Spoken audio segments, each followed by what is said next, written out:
Welcome back to the channel, everyone.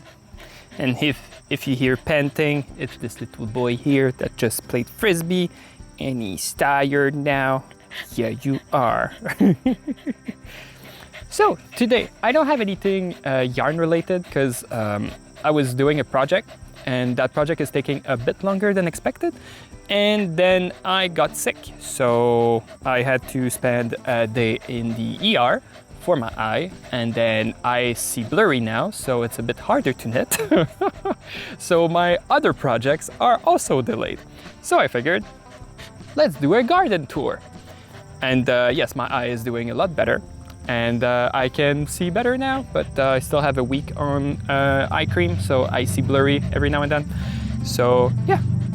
So let's do an August tour of my garden. I'll show you everything I'm growing, everything I'm planning for the garden, and whatever I'm about to harvest. So to start, right next to me, here are all my beautiful tomatoes. As you can see, there's gonna be a running theme for this garden tour, and that theme is called deers. We have a lot of deers here. We joke that it's our street gangs because we live, it's not rural, but like we live at the very edge of town.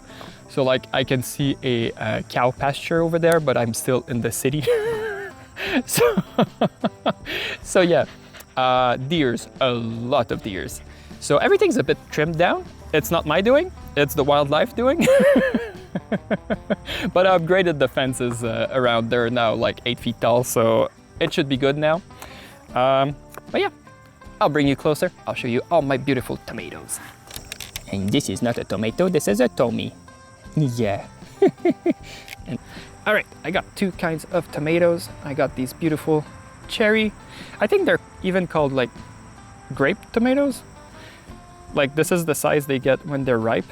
And like they're the size of a cherry tomato, but they're so sweet. And I had one today that I swear tasted like a grape.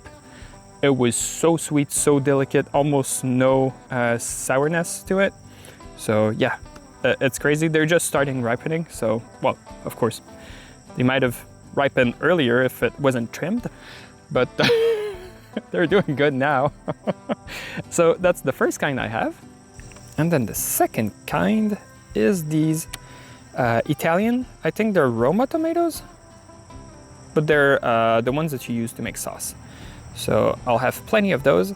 My bed is separated in half. Half of them are these bigger sauce tomatoes, and the other half are the smaller cherry tomatoes, which I'll probably just eat raw or in salad or something. And these I'll make some sauce at the end of the season, during canning season.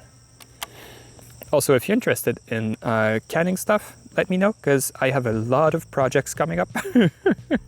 And I'll have a lot of stuff to can.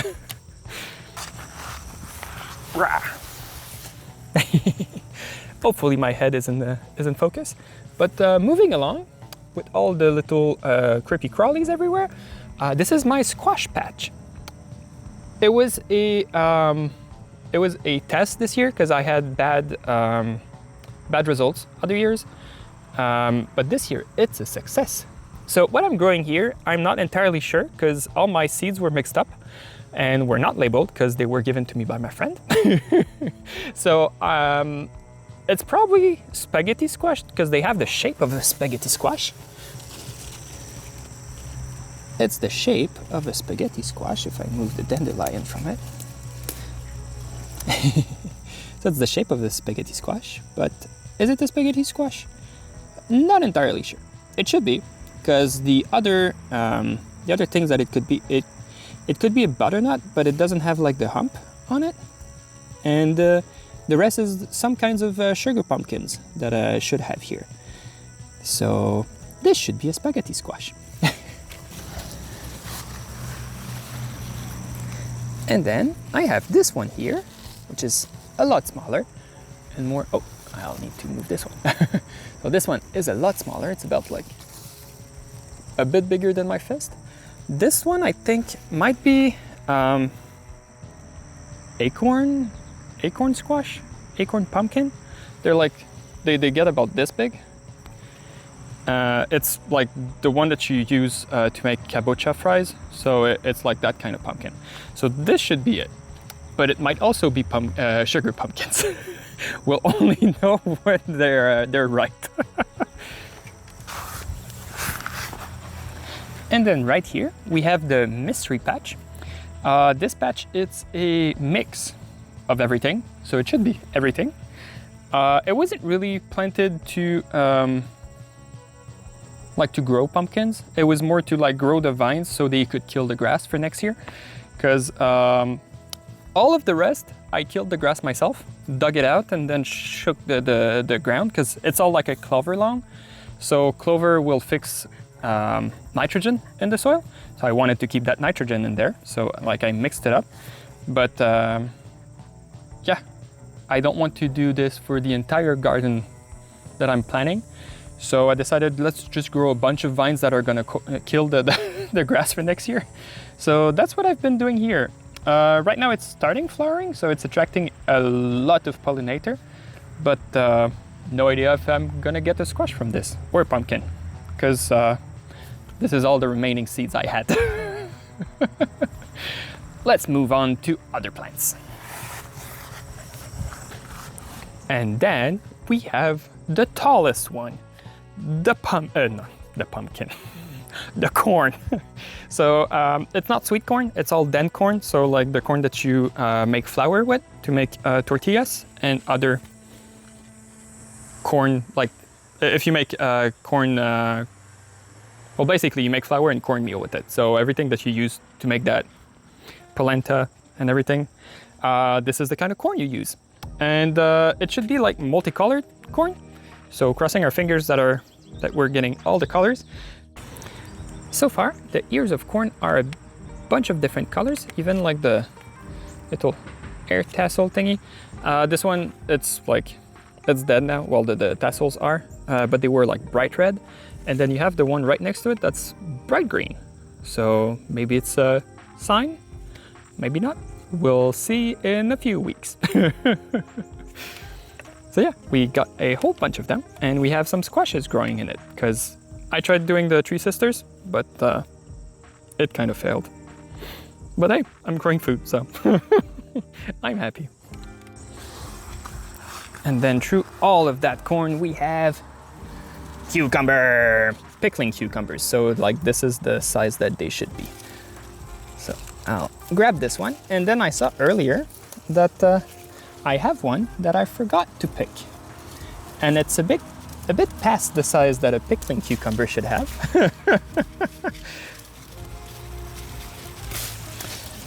This is the proper size, and this is the one I forgot. So yeah, we'll bring these inside and cook with them tonight. And then on the side of my corn, we got some other different plants. I don't know if it's in view, but I have some celery over there. But the most important and more, like the one I'm most excited about, it's all of this beautiful wheat. I was gonna say oats, but it's wheat. It's winter wheat, like the harder one, the one that like you can keep for longer. So hopefully it's gonna work. And the reason why I'm so excited about this one, it's because it's not from seeds that I just planted. It's from a tray of, you can get wheatgrass from the grocery store to turn into juice. I just decided to plant it, and it grew. So I'm really excited about that. So yeah, hopefully I'll have a small little harvest of wheat, and I cannot wait to see. So far so good though. But if I look at the fields around me, their wheat is already yellow and mine is still green. So I might be late on it, but we'll find out. And then for all the spicy food lovers, this is my hot peppers. So the one at the front here, those are Tabasco that were also trimmed by the deers. At the very, very front, it's my only not spicy ones. Those are, forgot the name. It's a kind of like bell pepper, but it's not a rustica. It's a rustica pepper. So those we ate a few, we put some on pizzas. It tastes like the taste that you get from an actual hot pepper that is way more fruity, way more sweet. It's that without the heat, so it's a delicious pepper. And then at the back here, these are my habaneros. And then at the very back here, these are my Korean peppers. So these I'm gonna turn into some kimchi later on. I'm gonna need to dry them and powder them, but this is gonna be my kimchi. My kimchi peppers. And then on the other side, I don't know if you see that, but it's the most sad part, the one part that was the most affected by the deers. It's my beans. I don't think I'm gonna have a harvest from them because they just defoliated the entire plant. Yeah. Oh well, now I have a higher fence, so I should be good. And then let's hop into fruit trees. So this is my, fingers, point at the proper thing. So this is one of my 3 only apples that I have on this tree. There's one there, one around there, oh, it's poking there, and then there's another one. Oh, it's right there. You can kind of see it. It's still green, so it's hard to see, but it's right there. These are Brit Gold. First time I grow them, first time I have an actual apple tree. So hopefully they're good. Oh, I'm getting poked. And this is still a fruit tree. It's more a fruit bush, but it's still very small because apparently they grow a lot bigger than this. I've seen it at my local nursery, and oh my god, do they get big. They get like about twice as tall as this and twice as wide, so I'll have to transplant it soon. As you can see, it's quite full already. This is not one plant, this is 3 plants. There's one here and one there, and then the big one at the back. So I'll have to move them because they're just choking each other out. Yeah, I haven't told you what the name of that plant is. This is a abscap berry. In French we call them camerise. They're also called, I think, honeyberry. They look like long blueberries. Very delicious. If you have the space, and they're really rustic and they don't need like special soil like blueberries do. So if you have the space for this, grow one. It's worth it. You do need to though, because they need to cross-pollinate like apples to give you an actual harvest. So, and you need to like, I know I have a Aurora and an Indigo gem, so they're like compatible, because you also need to check which are compatible. But yeah, very worth it. It's a hassle, but if you have a nursery that knows about that plant, they can guide you on getting the proper not breed, but like the proper breed of cameries. And then yeah, you'll be good for a while, because I harvested a whole bunch of those during the spring, and it's the first berry that ripens. So yeah. And at the foot, I've put my chives here. So I have like normal chive here, the round one, and then the flatter one, the garlic chive. So these are slowly growing because they were growing somewhere else and were not happy over there. So now they seem to be quite happier because they're a lot bigger than they used to be.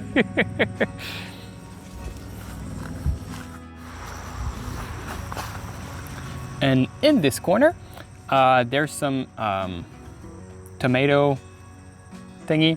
This is to keep the deers away, because this is red dye amaranth. This is my dye garden, by the way. So red dye amaranth gives you red pigments, and the deers love it. So I had to put tomato cage around them, but it wasn't enough. They still trimmed it. So hopefully we'll get enough pigment to make a dye pad. But as everything else, we'll see in the fall. And then next to me, right here, this is my woad.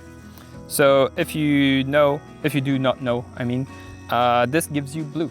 So it's like indigo, but before the indigo. Works about the same as indigo, but I think the pigment is not as intense, from what I heard. In French, it's called pastel. I don't know why. Maybe we'll find out in fall that it's super, super light. We'll see. And then growing I hope it's in frame. Growing in my my hedge, there's some goldenrod that we need to do a dye bat with it, because it's the season for that, and it's yellow everywhere on the side of the roads now.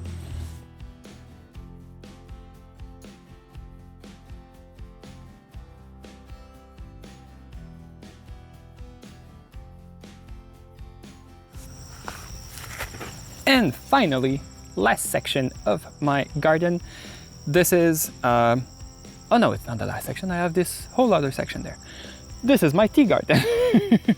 Well, tea and herbs, because this is cilantro, and then at the back there's some dill. This here is some lemongrass, and this is some lemon balm that smells so delicious. And now my boyfriend is looking at me and smiling. So this is lemon balm, which is really delicious, and my chamomile, which is taking over the entire patch and smells like very strongly of pineapple for some reason. It's the first time I grow chamomile that smells like pineapple. I don't know if it's the like the cultivar or whatever, but usually they didn't smell as much. Maybe it's a compost too, I don't know. But yeah, it smells delicious. I've harvested a bunch already, and I cannot wait to make a cup of chamomile. And then, as I was weeding the place, I found that the basil plant, the Thai basil plant I was growing and thought died a long time ago, was still thriving. And as you can see, it's quite tall. So hopefully, well, not hopefully, because it's already there. So soon I'll cut it at the base, dry it, and then we'll have some delicious Thai basil for winter. And I think I'll grow a bigger area of it next year, because it smells delicious. It's always good in everything. So yeah, that was my herbs garden.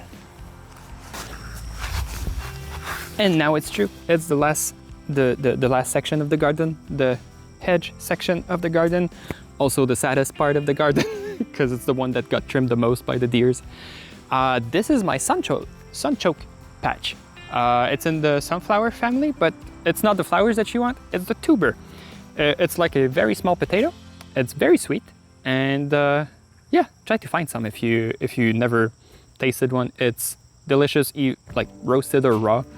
It's delicious, and it grows very easily. And basically, like, you forget one and you'll have an entire patch the next year. So yeah, this will grow eventually, and because there is no way I'm going to be able to eat all of it or find all of it, but it's native to here, so I don't mind. It's very rustic as well. So yeah, sunchokes that were trimmed by the deers.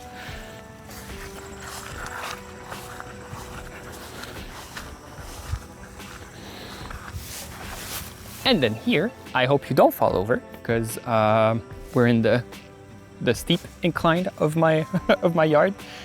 This is my hazelnut patch.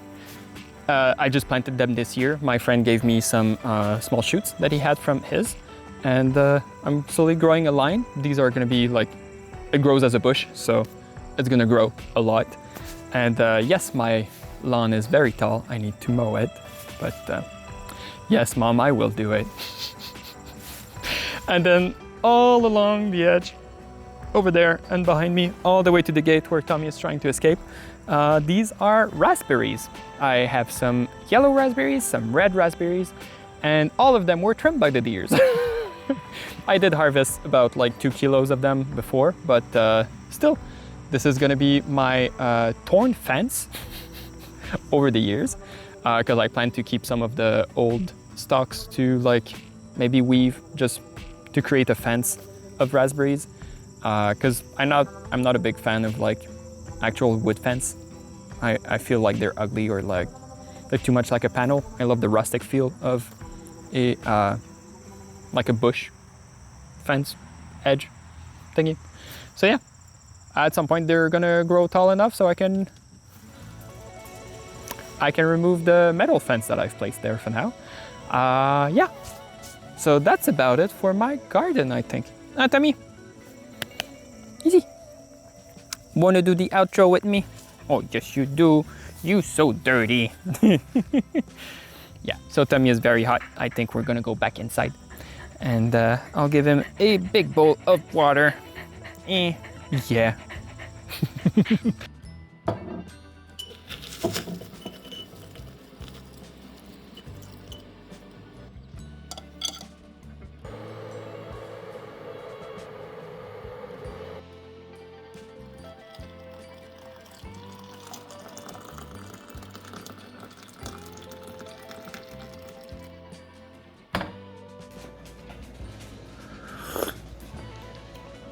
Yeah, good soup.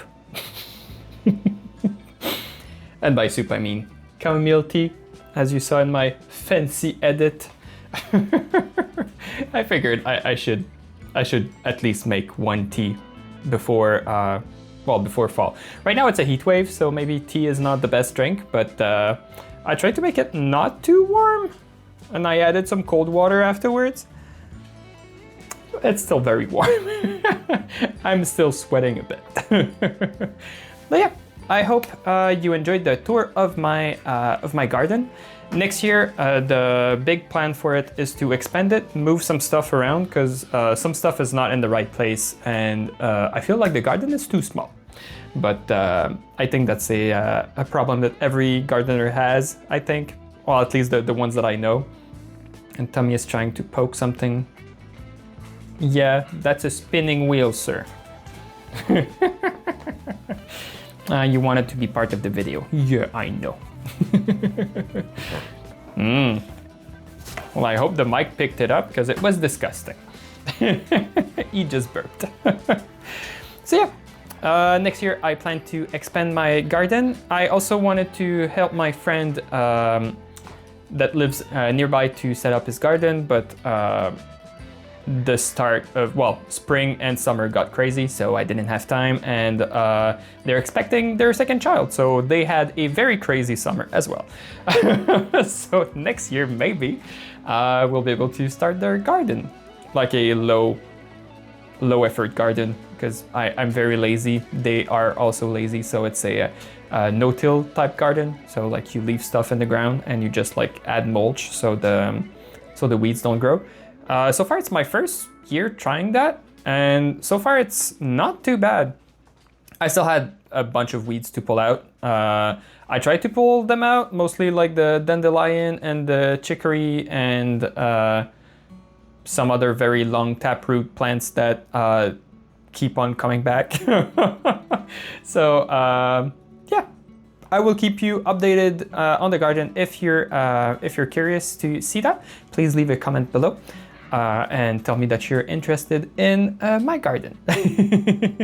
And maybe I'll do like a harvest update or something like that. That could be pretty fun. And Tum Tum, yeah, you're gonna help me. I know you are. We went apple picking at a friend's place the other day, and now we're smelling the apples in the basement. And we made some applesauce from those apples, and someone was very curious about what was smelling like apples that much. You had a tiny, tiny piece. Yes, you did. All right, so for me, I will leave you here this week. I will finish up my other videos and hopefully have an actual yarn fiber related video for next week. Should be. I have a bunch of stuff in the pipeline, so tune in next week. And if you like this video, please leave a like. If you're interested in becoming a member, there is I think it's the join button next to the subscribe button. It's in that area. So if you're interested in becoming a member and getting some exclusive post pictures, videos for member only, and soon have emojis, because I did not forget about the emojis. It's just that my friend came back from a convention, so she didn't have time to design them. So she will be working on this next week or the one after that, but they're coming, don't worry. All right, hope you like this video, and I will see you next time. Bye-bye.